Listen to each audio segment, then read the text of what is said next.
Hello friends, myself Sneha Sunal. Today we are going to discuss about the process of transcription. So transcription is nothing but a cellular process in which mRNA is synthesized or formed from the DNA. So DNA is a double-stranded molecule which forms the single-stranded molecule that is called mRNA or messenger RNA. So here you can see the DNA has formed the mRNA and this mRNA will form the protein when it will read by the tRNA. Means there is need of formation of mRNA to send the message for protein synthesis. Yes, this message is present inside the DNA, but DNA can't go outside from the nucleus, hence it forms the mRNA inside the nucleus as a messenger, and this message is taken by mRNA for protein synthesis, and then mRNA enters into the cytoplasm where it will form a protein.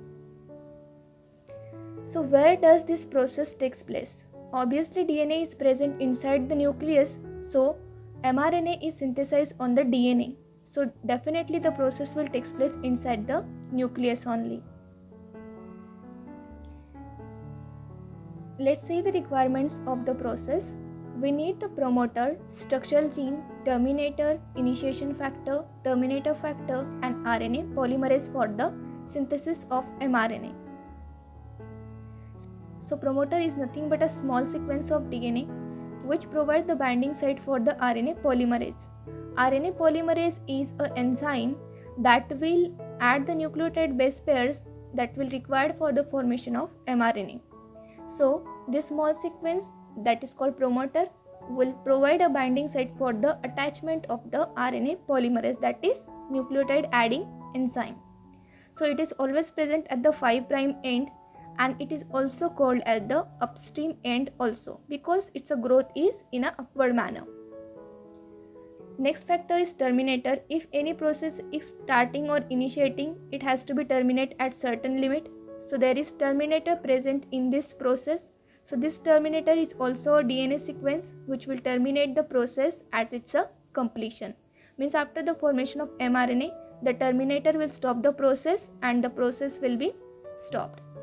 So it is present at the 3' end, and it is also called as the downstream end because it reduces the rate of process and it terminates the process.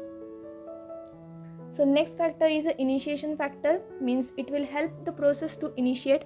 Yes, it is called as the activatory factor also because when the RNA polymerase binds to the promoter region, the process of initiation doesn't get started. It requires the activatory protein that is called initiation factor.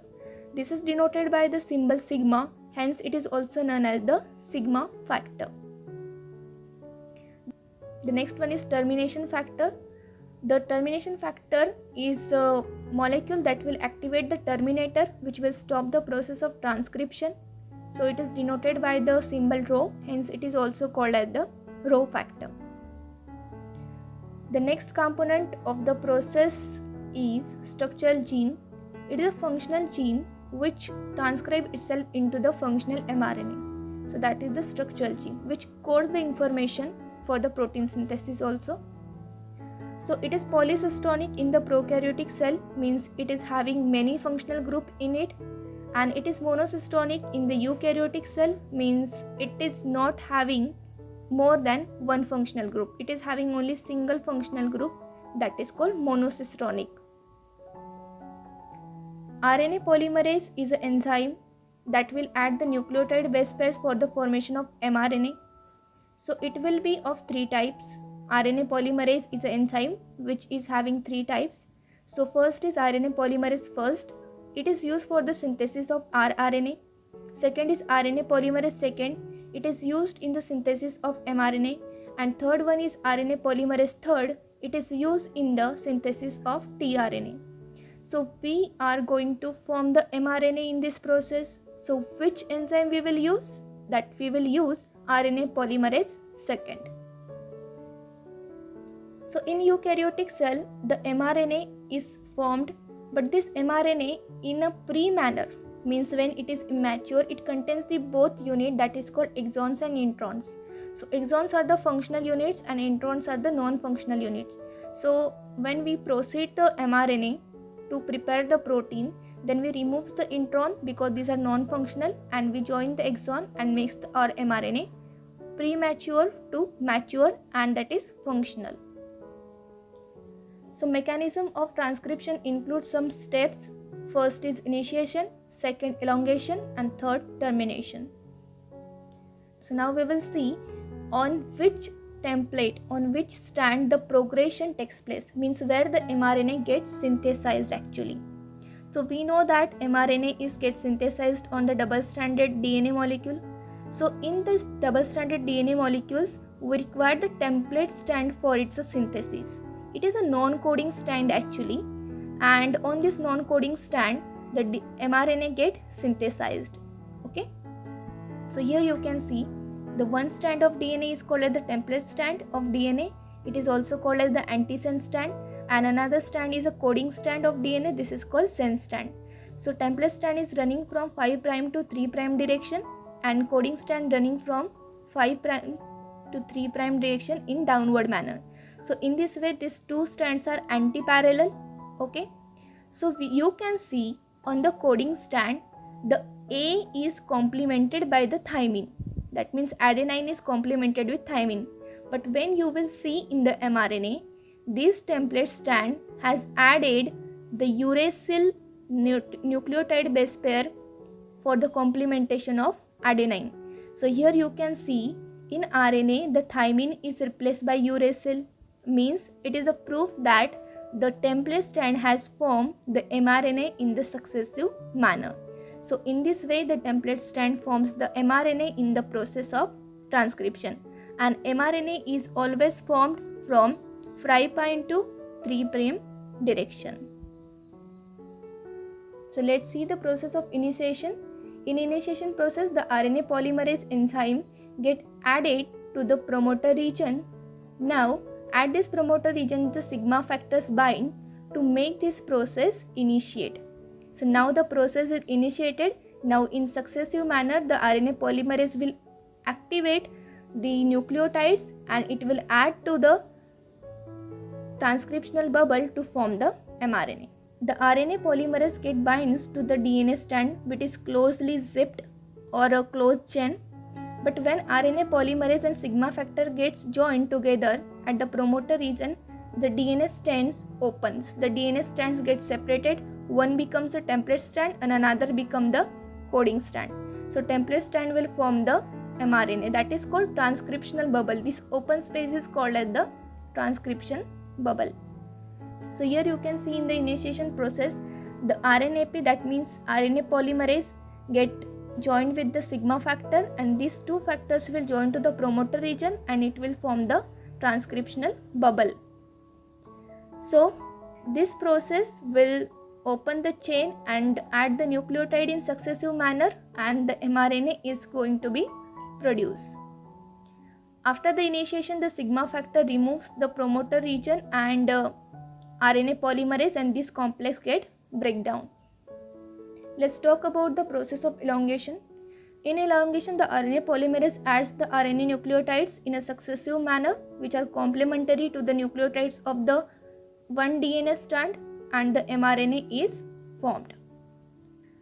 In termination process, the RNA polymerase reaches to the terminator region where the Rho factor, that is termination factor, will attach to the terminator and RNA polymerase. It will stop the process.